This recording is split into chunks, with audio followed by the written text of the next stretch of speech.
So what's up, YouTube? Welcome back to another video. A lot of you guys were asking me to do a breakdown of what I have done to the Audi. So yeah, we're gonna go do that today. I have the Audi right here, and yeah, let's get into it. So first, we're gonna go over the cosmetic things I have done to the car, and then we're gonna get to the power stuff. Even though that's what everyone wants to see, that's what you're here for. Let's be honest. I have some rotiform wheels. They're 20 by 10s, so they're some pretty hefty wheels, but you kind of need it in a car like this that's pushing a decent amount of power. But they still spin, so I'm thinking about maybe changing out the rims for the summer and putting some Sport 4s or some better tires on there so we can get a little more grip. The second cosmetic mod that I have is this RS honeycomb front grille with the black Audi logo. I think it looks pretty sweet. It's pretty much a basic mod for every Audi owner.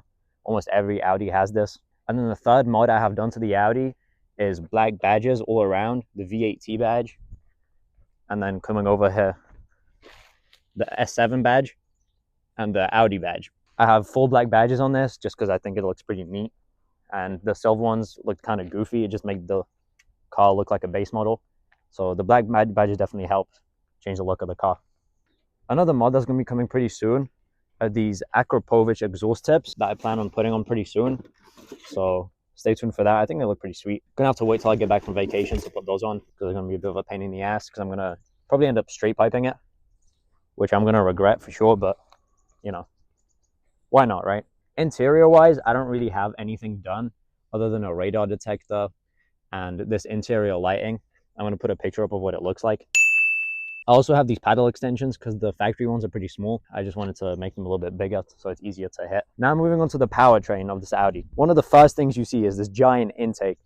This cold air intake is from ECS Turbo. I'm going to leave the links in the description for all the parts that I have, but this makes the car sound absolutely gorgeous. You can really hear the turbo spooling. I'm going to put a clip of it up right now so you guys can hear it.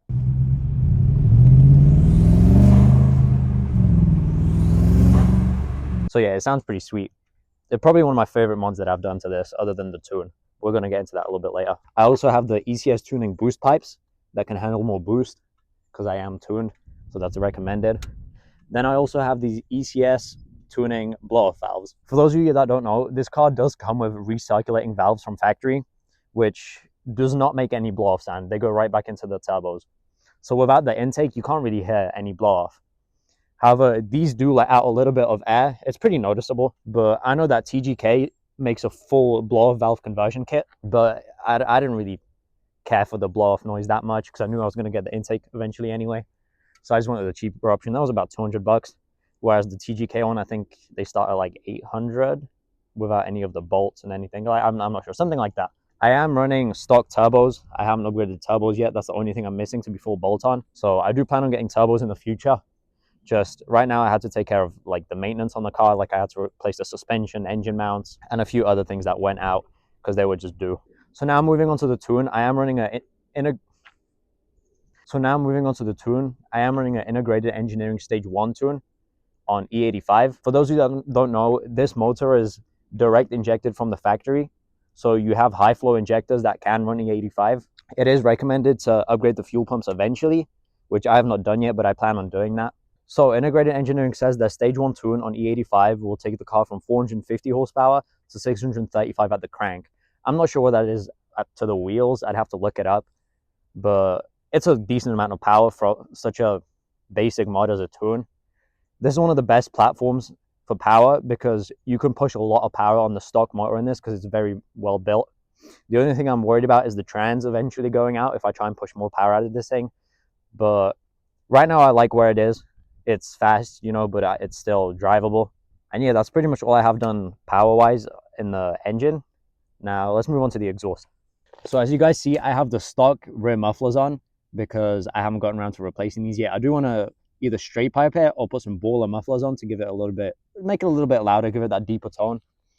But I do have a resonator delete, then a mid suitcase muffler delete, and I have that replaced with an X pipe. And then I have just a stock rear mufflers. They are the sports package mufflers, so they are a little bit louder than usual. But yeah, they're pretty sweet. So I hope you guys enjoyed the video. This is a little different to what I normally do. I usually do POV drives.